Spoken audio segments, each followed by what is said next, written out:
These 3 disturbing park ranger horror stories are based on creepy encounters inspired by real events. First, a ranger's quiet night ends when a stranger proves he's been watching his every move from the darkness. Next, a routine check turns terrifying when a deer stands up on 2 legs and begins hunting the patrol truck. And finally, a ranger answers a distress call from his own call sign, only to realize he is tracking his own footprints. Make sure you watch until the very end, because the thing he finds waiting for him across the river will haunt you.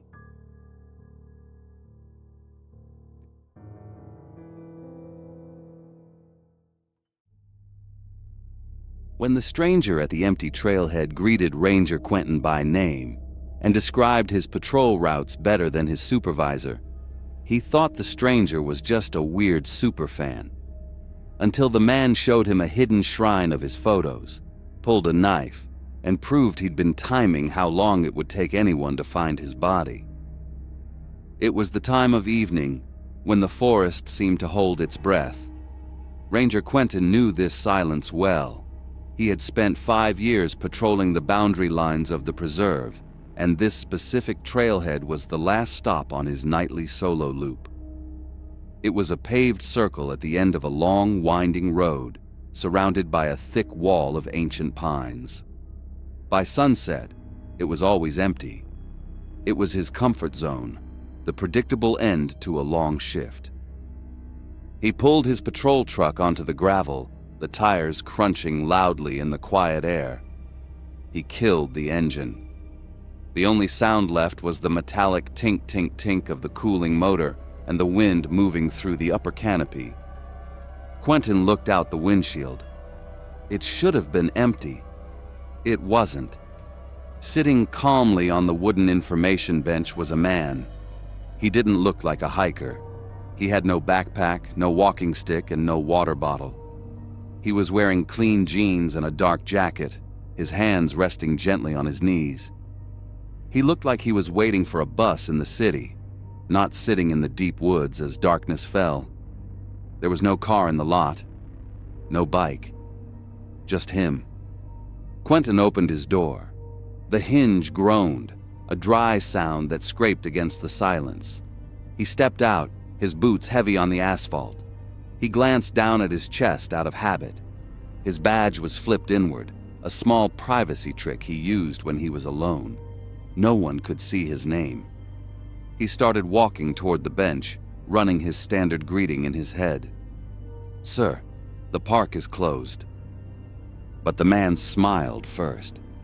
It was a wide, polite smile that didn't reach his eyes. "Evening, Quentin," the man said. His voice was smooth, lacking any surprise or fear. Quentin stopped. The gravel crunched one last time under his boot, and then went silent. The hair on his arm stood up. He hadn't introduced himself. "It's just Ranger," Quentin said, his voice tight. "You have a vehicle here, sir? The lot is closed." The man, who would later introduce himself as August, stood up slowly.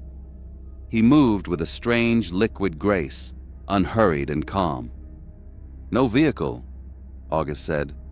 "Just enjoying the timing. You're precise, Quentin. I appreciate that. I like how you always drive the loop counterclockwise first, and I like that you hit the overlook at exactly 6:45, assuming the logging trucks haven't backed up traffic on the state road." The air in the parking lot seemed to drop 10 degrees. Quentin felt a cold, prickling sensation crawl up his spine. Those were operational details. The direction of the loop, the timing of the overlook, the logging trucks. That wasn't public knowledge. That was the result of observation. Quentin's hand drifted toward his belt, hovering near his sidearm. "Who are you?" August took a step closer. He smelled faintly of damp earth and something sharp, like ozone. "I'm a fan of the people who keep us safe," August said, his voice dropping to a conspiratorial whisper. "But you need to be careful with that timing. Your wife, Sarah, gets anxious when you're late. And little Michael needs help with his science project tonight, doesn't he?" The world tilted. The logic in Quentin's brain shattered. This stranger had just walked through the walls of his private life. He felt exposed, naked in the uniform that was supposed to protect him. "How do you know them?" Quentin demanded. His heart was hammering against his ribs now, a frantic drumbeat. August just smiled that placid, terrifying smile.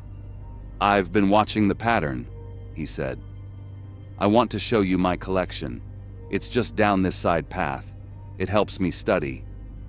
Every instinct Quentin had screamed at him to draw his weapon, to arrest this man, to run. But the terror of the unknown was a powerful magnet. He had to know. He had to know what this man had. August turned and walked off the pavement, stepping onto a faint, overgrown deer trail that Quentin hadn't even known was there. Quentin followed, keeping his distance, his hand gripping the cold metal of his flashlight, ready to strike. They walked into the tree line. The darkness was absolute here. The ground was slick with pine needles, and Quentin stumbled, his boots sliding.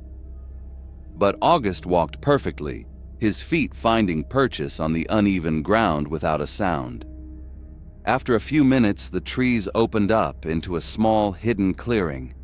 In the center, covered by a dirty, oil-stained tarp, was a shape. "My shrine," August whispered. He pulled the tarp back. Quentin felt the bile rise in his throat. It was a large corkboard leaned against a stump. It was covered in photos, dozens of them. There were pictures of Quentin driving his truck, taken from the tree line with a telephoto lens. There were grainy, zoomed-in shots of his cabin windows. There were photos of him buying groceries. And in the center was a calendar. It was hand-drawn in meticulous colored ink. It charted his shifts, his breaks, his days off. It was a map of his entire life. 6 months of study, August said, his voice proud. "I know the response times, Quentin. I know that if I triggered an event right here, right now, it would take back up 4 minutes and 19 seconds to reach this spot." He turned to look at Quentin. "I thought we could practice a scenario." August reached into his jacket. The sound of nylon rubbing against nylon was deafening in the quiet clearing. He pulled out a folding hunting knife. The blade snapped open with a sharp click that echoed off the trees. He didn't lunge, he didn't scream. He just held the knife out, the tip steady. "Show me how you disarm me," August commanded. He took a sliding step forward. For real. He wasn't attacking, he was testing. He was treating Quentin like a lab rat in a maze. Quentin froze. The isolation pressed in on him. He was miles from help, facing a man who had turned his life into a math problem. August stepped closer. The knife was inches away. Quentin moved on pure instinct. He swatted the knife arm aside, a desperate, clumsy block. His forearm collided with August's wrist. The knife flew from the man's grip, clattering against a rock in the dark. Quentin scrambled back, his hand ripping his sidearm from the holster. He leveled the gun at the shadow. "Down! Get on the ground!" Quentin screamed. But the space was empty. August didn't run like a panicked criminal. He vanished. He moved into the dense underbrush with a speed that was unnatural. Quentin heard the snap of twigs and the rustle of leaves, moving away from him, deeper into the dark. The sounds were confident. The man knew every root, every hole, every tree in these woods. Quentin stood alone in the dark, his chest heaving, his gun pointed at nothing. When he returned the next morning with the sheriff and a K-9 unit, the clearing was empty. The tarp was gone. The corkboard, the photos, the calendar, all gone. The earth was churned up, fresh and dark, but there was no evidence. They filed a report. They called it harassment. They told him to go home and get some rest. Quentin walked back to his truck in the bright morning sun. He felt cold. He reached for his door handle, and his hand stopped. Tucked neatly under his windshield wiper, held in place by a single drop of morning dew, was a small square of paper. It was a Polaroid. The chemical smell was still fresh. He pulled it out. It was a close-up photo. The lighting was dim and blue. It was a picture of Quentin. He was in his own bed, in his locked cabin. He was asleep.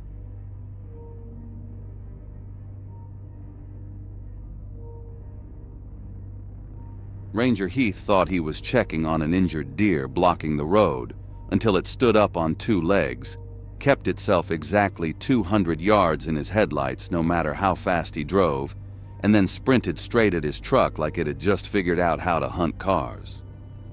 It was well past midnight on the campground service road. The forest walls rose up on either side of the truck, black and impenetrable, turning the service lane into a claustrophobic chute. Heath was tired. He was running a mundane call about a possible injured animal near the perimeter. The air inside the cab was stale and quiet, the only sound the low hum of tires on gravel.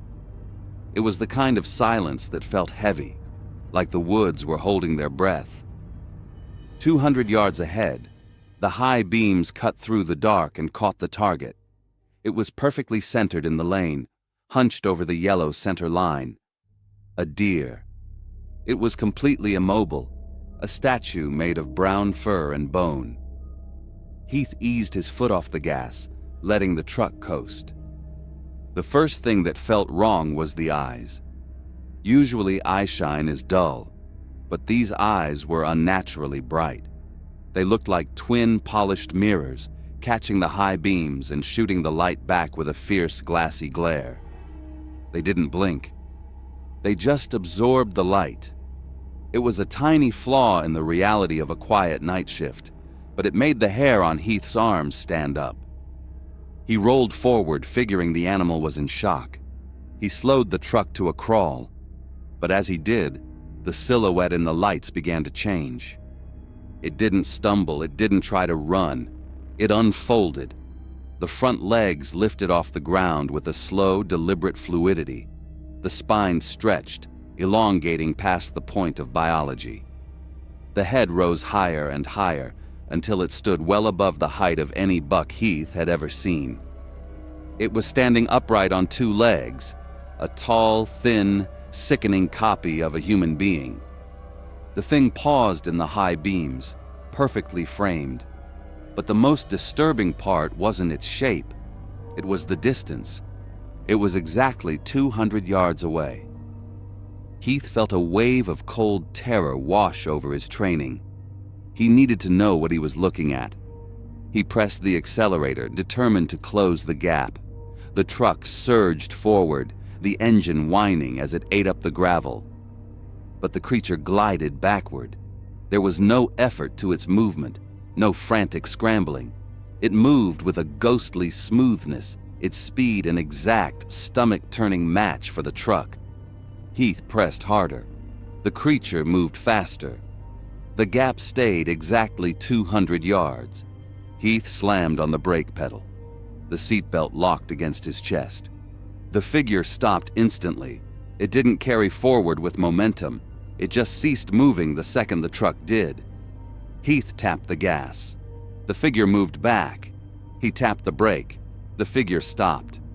The realization hit him like a physical blow. It was as if the creature wasn't moving through the world at all, but was tethered to his front bumper by an invisible, unbreakable chain.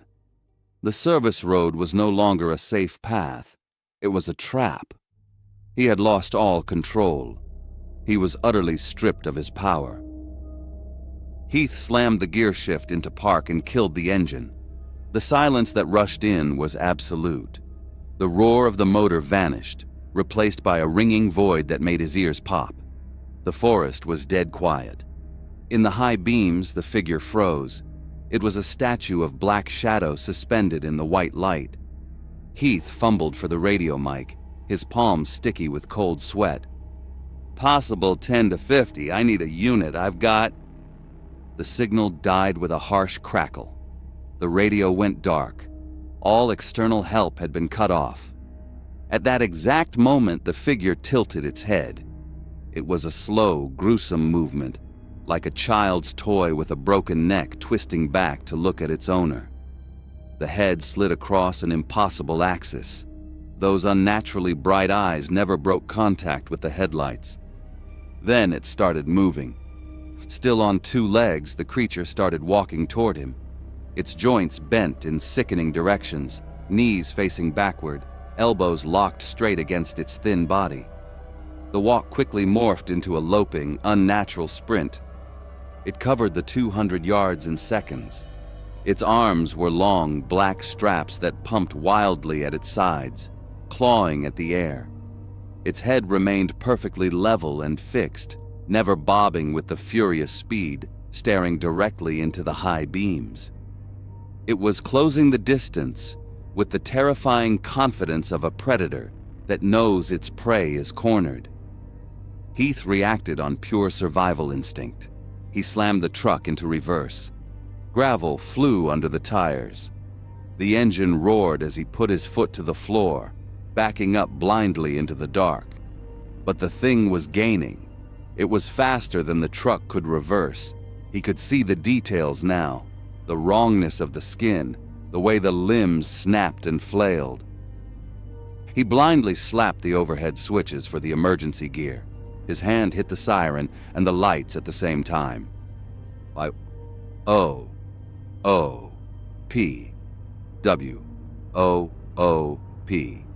The siren blasted, a deafening shriek in the quiet night, accompanied by the violent, strobing flash of red and blue lights. The effect was instantaneous. The creature's charge stopped mid-stride. It jerked backward violently, as if it had run face-first into a solid, invisible wall. It seized up, shaking for a single second. The noise and the harsh flashing lights were too much. It broke. In a panicked, scrambling retreat, the figure fled straight into the thick tree line, vanishing instantly as the sensory overload repelled it. Heath didn't stop. He drove in reverse until he hit the paved highway 6 miles away. They returned at sunrise with 2 units. There was no sign of an injured deer, but the wet dirt on the road told a story Heath would never forget. They found the prints where the thing had sprinted. They were massive, disturbing marks, long and deep, with extended toe-like ends. They were spaced far apart, suggesting the immense stride of a professional sprinter. This was no animal. But that wasn't what confirmed the full horror. That wasn't what guaranteed Heath would never trust a quiet road again. It was the other marks. Running alongside the truck's tire tracks, perfectly following the curvature of the dirt road, were faint, long drag marks in the dirt shoulder. They were too consistent, too precise to be random. They were consistent with something heavy pacing the vehicle all night along the road's edge. The ranger realized then that he was never alone. The thing in the headlights, 200 yards away, that was just the distraction. While he was staring down the road, terrified of the monster in the distance, something else had been right beside him, pacing his door, waiting in the blind spot, just a thin sheet of glass away from his breathing. And somewhere in those woods, it is still waiting for the lights to come back.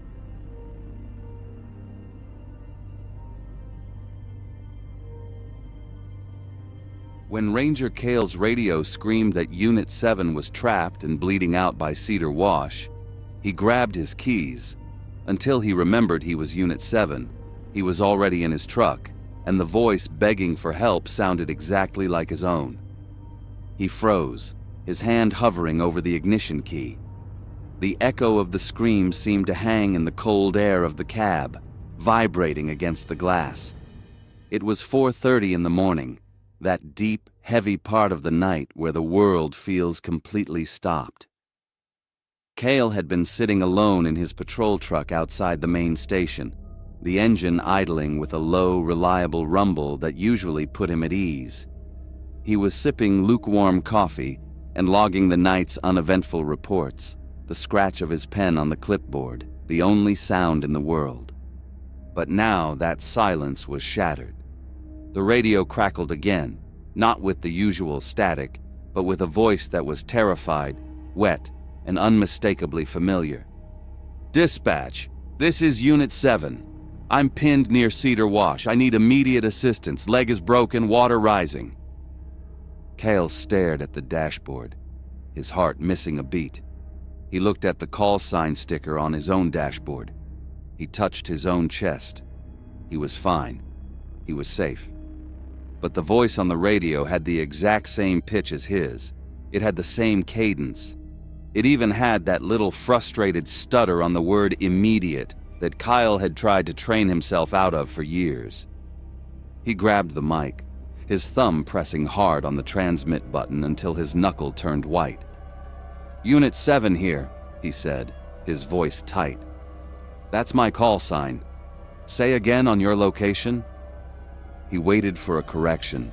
He waited for the dispatcher to step in and clear up the confusion. Instead, the voice on the radio talked right over him, frantic and breathless. "Massive cedar down. Pinned my leg. Dispatch, do you hear me? The water. I can hear the torrent. It's going to wash me out." It wasn't just a similar voice. It was his voice, strained with the specific gasping breathing pattern Kael used when he was under extreme duress. A cold knot formed in Kael's stomach, twisting tight.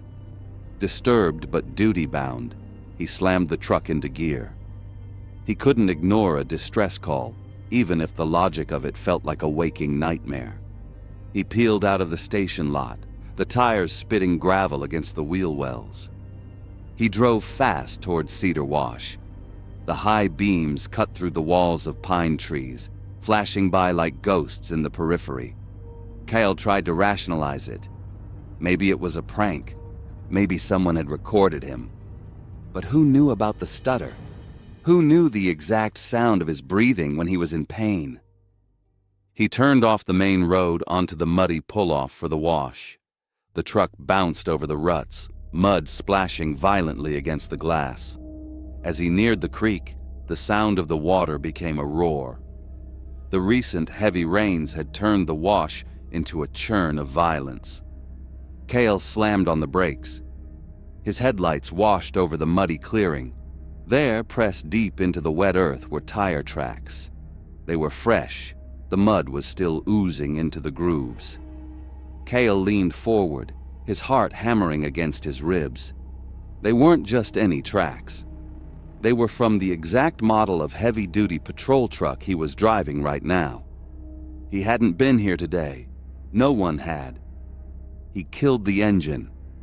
The silence of the cab was instantly replaced by the thundering sound of the creek outside. Kael opened the door and stepped out. The air was biting cold. He shone his flashlight on the ground. Leading away from the phantom tire tracks were boot prints. Kael knelt, the cold mud soaking instantly into his pants.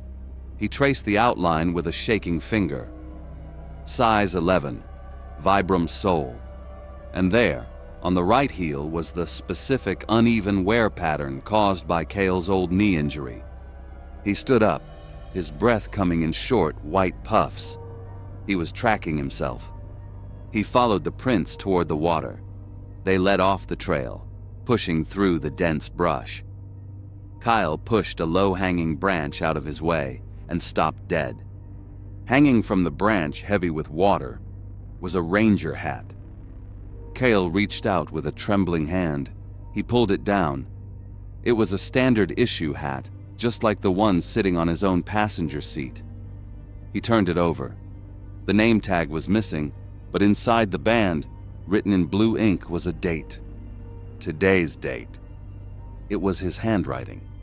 Suddenly, the radio on his shoulder, clipped to his vest, hissed to life.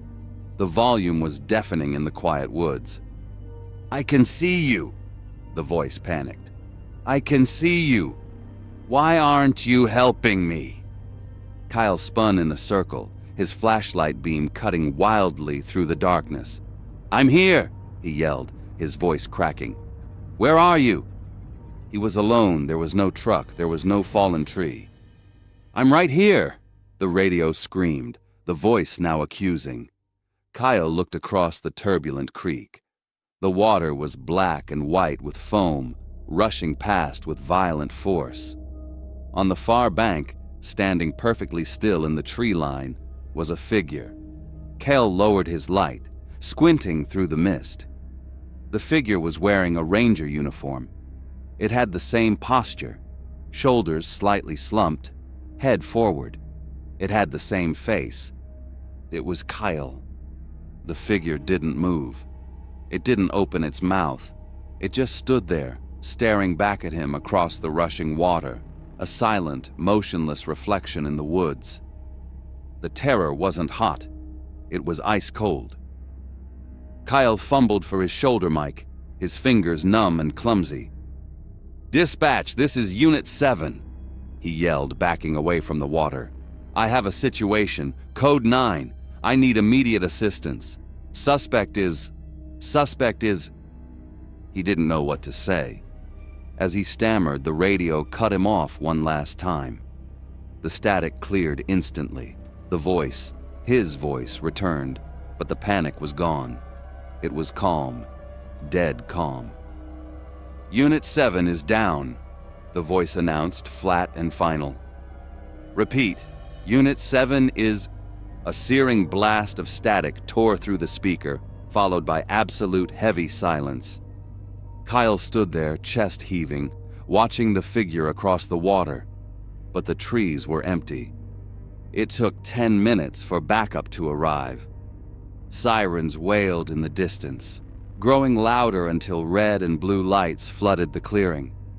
The other rangers found Kael sitting on the bumper of his truck, pale and shaking. They searched the area.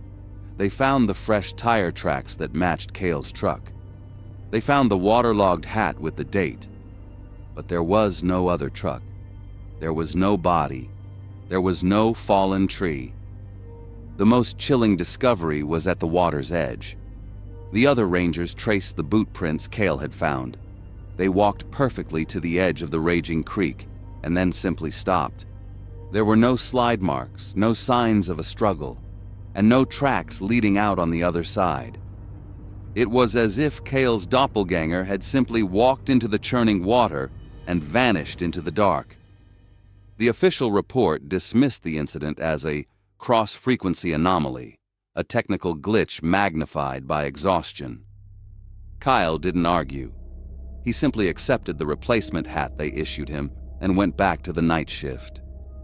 But the silence in his truck doesn't feel safe anymore. It feels like a waiting room. He still patrols, and he still answers the radio. But every time he keys the mic, his thumb hesitates. He isn't afraid of what might be hiding in the trees. He is terrified that one night the static will clear, and he will finally hear the rest of the sentence.